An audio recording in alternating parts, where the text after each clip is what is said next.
Assalamualaikum warahmatullahi wabarakatuh. Salam sejahtera, Om Swastiastu, Namo Buddhaya, salam kebajikan, salam leadership, dan salam presisi. Kali ini kami dari Serdik SPPK, hari ini di siang hari yang cerah ini kami akan membahas sebuah tema yang temanya luar biasa, yaitu mengenai tentang kegiatan Polri dalam bidang pengamanan objek vital. Kali ini, sebelum kita mulai wawancara dengan narasumber, izinkan kami untuk memperkenalkan diri. Namun sebelum memperkenalkan diri, saya akan membacakan sebuah pantun. Burung merpati memakan nanas. Cakep. Masih segar, manis rasanya. Kami Serdik SPPK, salam kenal untuk semuanya. Saya Serdik Tutik Suswanti selaku host dan co-host kami dibantu oleh Saya Serdik John Perdaus serta narasumber kami ada Serdik Edi Aprianto Aka. Saya Serdik Yudi Sumayadi. ya. Rekan-rekan, mohon izin mungkin untuk kali ini temanya akan terkait membahas tugas pokok fungsi Polri pada umumnya yang mungkin nantinya akan bermanfaat untuk rekan-rekan semuanya. Izinkan kami akan memulai untuk wawancara kali ini. Baik, untuk Pak Edi nih. Ya. Kira-kira pump outfit apa sih? Masyarakat mungkin juga perlu tahu ya. Apa sih itu pump outfit? Ya. Pamopit itu adalah satker di bawah Polda dan Mabes yang bertugas untuk melaksanakan pengamanan objek vital. Jadi Pamopit sendiri itu bekerja ya berdasarkan pertama Kepres 63 tahun 2004 tentang pengamanan objek vital nasional. Yang kedua diatur sendiri oleh Perkabaharkam nomor 1 tahun 2009 tentang pemberian jasa pengamanan, khususnya pengamanan objek vital. Yang ketiga juga tentang Perpol 7 tahun 2019 yang mengatur tentang jasa pengamanan. Begitu, Bu Tuti. Ya, kira-kira yang namanya outfit itu objek vital ya Pak ya. Ya, Kira-kira betul. objek vital apa sih yang harus diamankan oleh Polri? Ya, betul. Jadi objek vital itu adalah kawasan, instansi atau instalasi tentang usaha yang menyangkut hajat hidup orang banyak. Jadi banyak kepentingan negara atau kepentingan yang menjadi sumber pendapatan dari negara yang bersifat strategis di tempat tersebut. Begitu Bu Tuti. Ya, kalau boleh ya, kalau kira-kira selain Polri, kerjasama dengan pihak siapa nih dalam pengamanan objek vital? Tentunya mungkin melibatkan berbagai pihak. Kira-kira bisa disebutkan Pak Edi? Dalam kegiatan pengamanan objek vital ya, jadi kepolisian sendiri sebagai juga pembina teknis terkait pengamanan objek vital. Jadi perlu saya sampaikan Serdik Tuti bahwa yang bertanggung jawab terhadap objek vital itu sendiri adalah pengelola objek vital.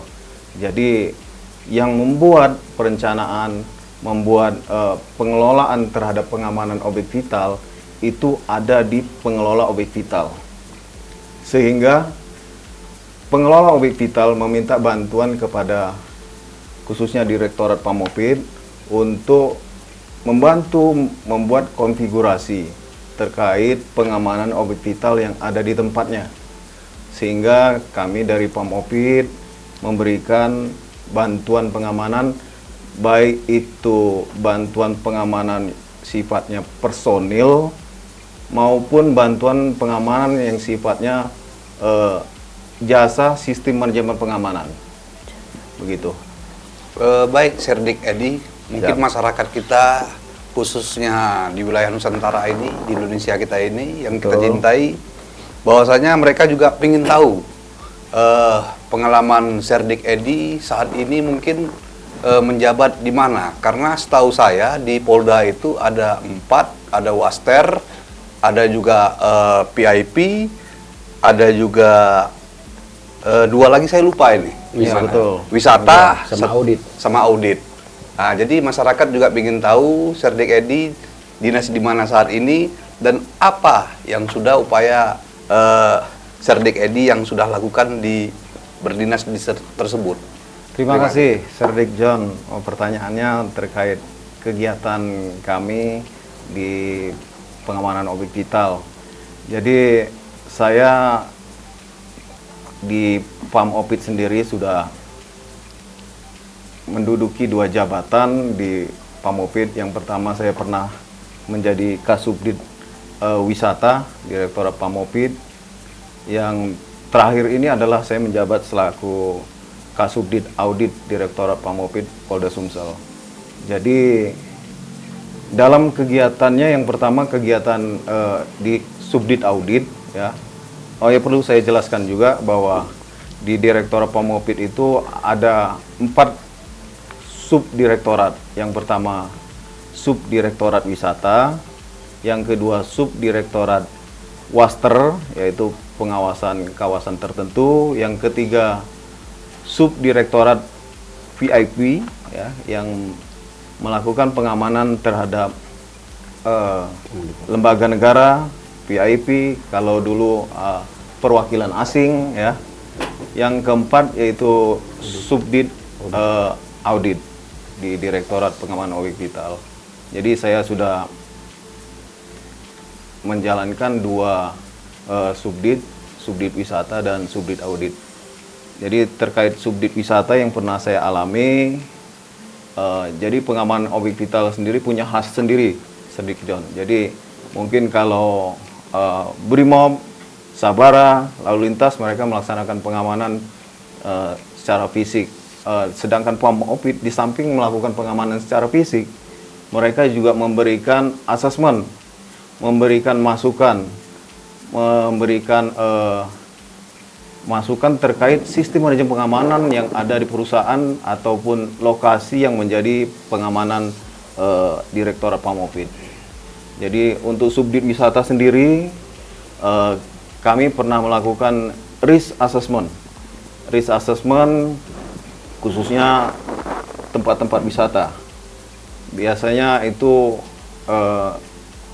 pada menjelang kegiatan operasi ketupat musi maupun operasi lilin musi dari Direktorat PAM-OPID itu diperintahkan untuk melakukan risk assessment terkait tempat-tempat wisata, sehingga personil kami bertugas melakukan risk assessment, kemudian memberikan hasil risk assessment kepada pengelola wisata yang untuk ditindaklanjuti terkait sistem manajemen pengamanan, sehingga diharapkan ya masukan yang diberikan kepada pengelola diperbaiki, yang tujuannya adalah memperkecil resiko, khususnya resiko terhadap keamanan maupun keselamatan pengunjung tempat wisata.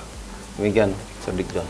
Terima kasih Serdik Edi. Bahwasanya kita juga tidak melupakan daripada ada arahan pimpinan Sespim Polri, bahwasanya kita itu harus selalu bahagia.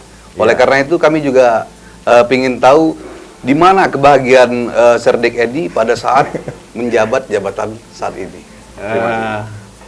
Jadi kebahagiaan yang utama adalah kami sering melakukan kegiatan risk assessment, ya, risk assessment, pengawasan pengendalian, ya, termasuk juga bersama-sama dengan Mabes Polri melakukan pembinaan teknis maupun audit terkait sistem manajemen pengamanan yang ada di perusahaan-perusahaan.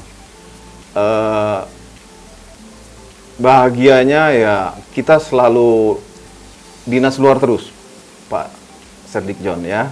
Dinas luar terus melakukan pengecekan terhadap sistem manajemen pengamanan yang ada di perusahaan, memberikan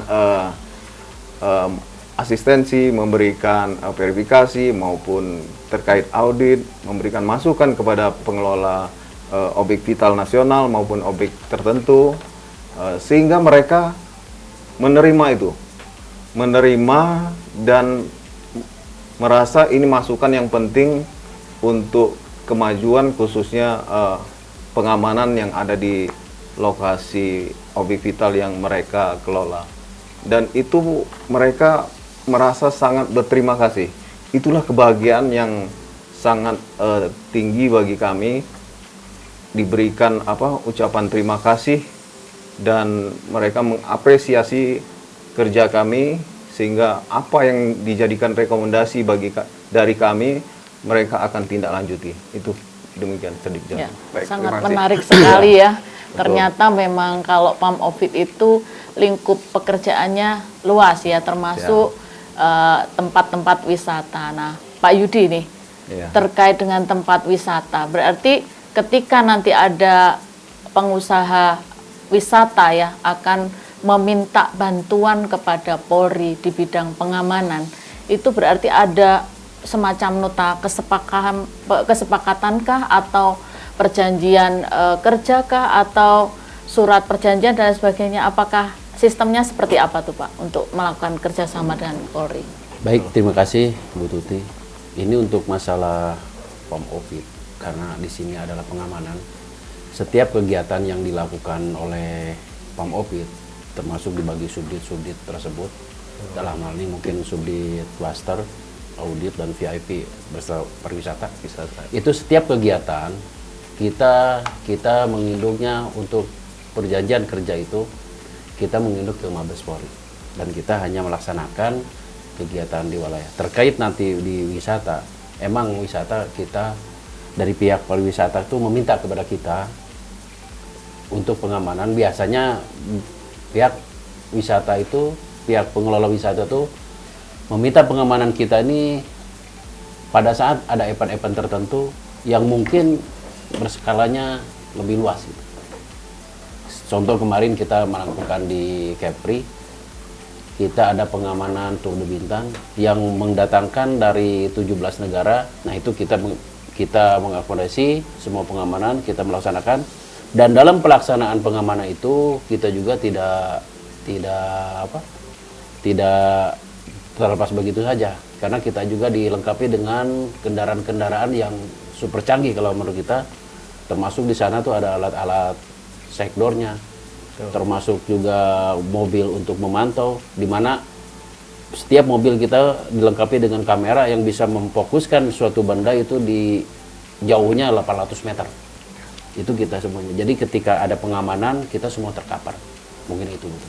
Mungkin perlu saya tambahkan terkait pengamanan yang ada di wilayah ya, Bu Serdik Tuti. Jadi Pam Ovid sendiri memang sudah ada kerjasama. Maksudnya itu kerjasama itu sudah ada dari Mabes Polri, seperti kegiatan wisata,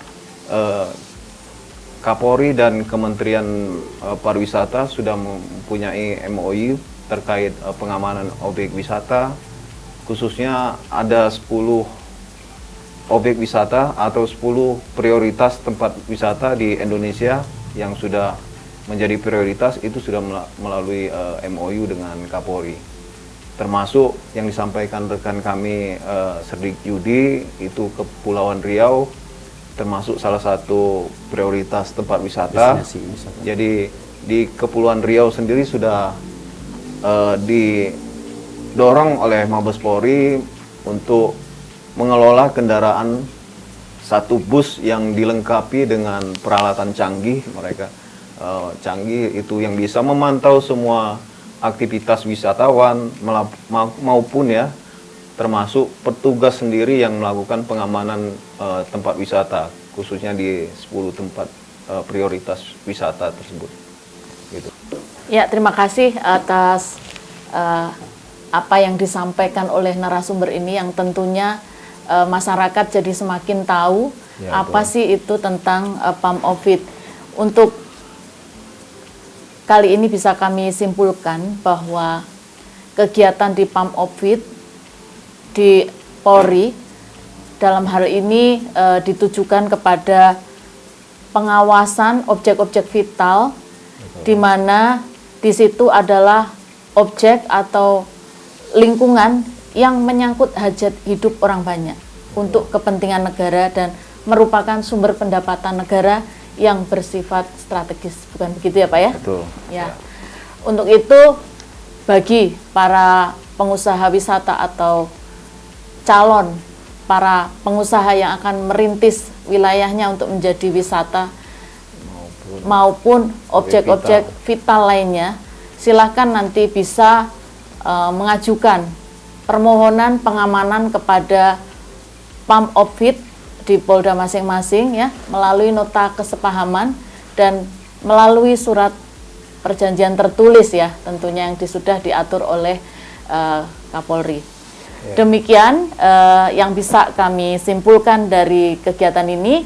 Maka dengan berakhirnya kesimpulan itu, berakhir pula perjumpaan kita. Kita akan bertemu dalam sesi SPPK Talk berikutnya yang tentunya dengan tema yang lebih menarik lagi ya. Namun sebelum kita akhiri kegiatan ini, kami akan membacakan pantun ya. Pantunnya sebagai berikut. Perahu berlayar ke dermaga, Cakep. berlabuh tenang di pantai nan indah. Acara kita telah selesai sudah. Semoga bermanfaat dan penuh berkah. Baik, kami dari Pokjar 2, Serdik SPPK Angkatan 1, sinergi, adaptif, tangguh, unggul, luar biasa. Kami izin undur diri. Assalamualaikum warahmatullahi wabarakatuh. Terima kasih. Salam leadership dan salam presisi.